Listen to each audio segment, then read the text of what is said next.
this is something I kind of played with in my mind going on holiday, which was like, okay, part of the whole point of this holiday is to kind of break away from the things that you typically do every single day here in Hong Kong. And, you know, for those who listen to this podcast and who know me, like I do have a very regimented life, and I choose to have a very regimented life in certain aspects, especially mornings and night times around training and eating, because I know that regimen is what allows me to do a lot of hard things in my day and still be healthy and still thrive. That's my choice. If I didn't choose to do all these hard things every day, then I probably wouldn't have to be so regimented. I could be a lot more at ease and still get a good night's sleep and still be healthy. So, you know, when I went on holiday, I guess I had a question to myself when I was on a plane, like, you know, how regimented do I want to be here? And I guess, you know, the answer is like, well, I want to try to do as little routine as possible, but to still get optimal results. And optimal results for me on holiday was like, I want to be sleeping well. That's super important for me because I know that sleep is the baseline for everything. When I sleep well, everything else functions well.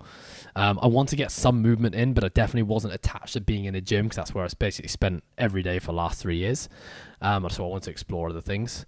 Meditation was something I had a question mark over. I guess meditation when I'm in Hong Kong kind of serves a purpose. It's like I need it as an integral part of my day to allow me to kind of unwind, de-stress and be present. But I guess I kind of thought, well, if I'm de-stressing anyway, and I'm feeling very present, perhaps there's not the need to meditate while I'm away.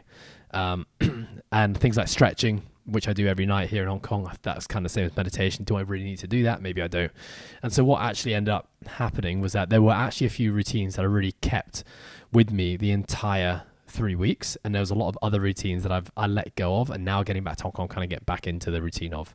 So what those things that I kept was my morning routines, generally speaking, I kept. And what that looks like, it's wake up in the morning, have my glass of water straight away, get into the shower, and have a cold shower whilst doing my joint rotations, my cars, basically go from my toe all the way to my neck.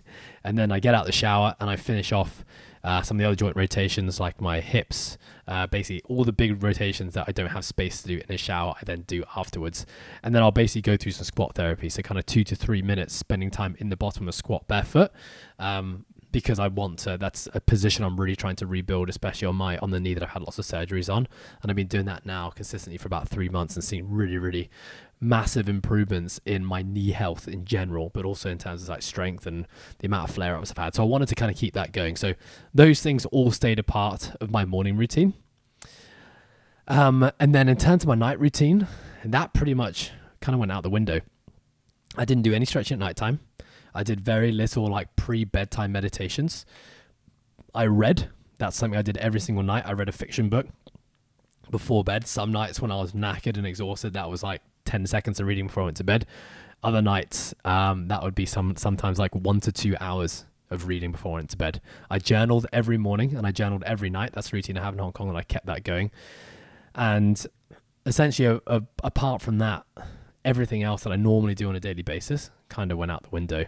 But the reason I realized I didn't need to have to do more was I was sleeping really well. I felt so present during that entire, especially the first 2 weeks of actual holiday, that I was like, you know what, this is the bare minimum that I need to do to feel like I'm ticking the boxes when it comes to health. Something else that was really interesting with that was my relationship with sleep whilst I was away. Because I'm notoriously not a great sleeper, I realized whilst on holiday that I actually create more, even though I think I've made such great strides with this, I actually still have some anxiety around sleep when I'm in Hong Kong and living my normal life. And what that anxiety looks like, it's, okay, Ed, it's 7:45, 8 p.m. You need to be feeling tired now. So make yourself tired. There's stupid things I do. I'm sure other people do this. Well, I hope other people do this. But I'll like deliberately start to walk around my eyes basically half shut. Like I'd basically walk around my house like a zombie the first 15 to 20 minutes before bedtime, trying to trick myself into telling myself that I'm tired. I'll sometimes like try to force a yawn because I know that a yawn is a signal that I'm tired.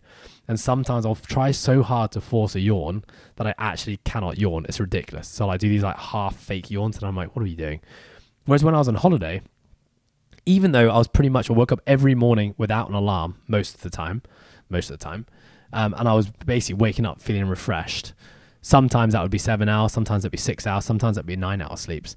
But there was no stress about what I wanted that sleep to be like. So that's why sometimes I would sit in bed happily for 2 hours, you know, up to 11 p.m. at night, just reading a book because I was really enjoying the book. Whereas in Hong Kong, you know, when I've got this relationship I realize I have with sleep, if I was reading the book in bed for over an hour, I'd start to probably panic and think, shit, you know, I'm losing valuable hours of sleep here. If I'm going to wake up at 5:45, that's going to mean I'm only going to get 7.5 hours of sleep. So something I'm going to really try to do now getting back into Hong Kong is just let go a little bit more. Don't stress about the sleep. I know perfectly well that sleep is not something we can force. Routines and habits and consistently help us fall into sleep and get better nights of quality sleep. But at the end of the day, there's just sometimes you can't control it. Sometimes you've just got a busier day, a busier mind, a busier body, and your body just needs the time to do it. And what will be, will be. So that's something I've definitely learned from, you know, dropping the nighttime routine in Bali has made me just take the pressure off myself a little bit now. I'm still going to get back to all my nighttime routines, but I'm definitely not going to force sleep in the same way that I was.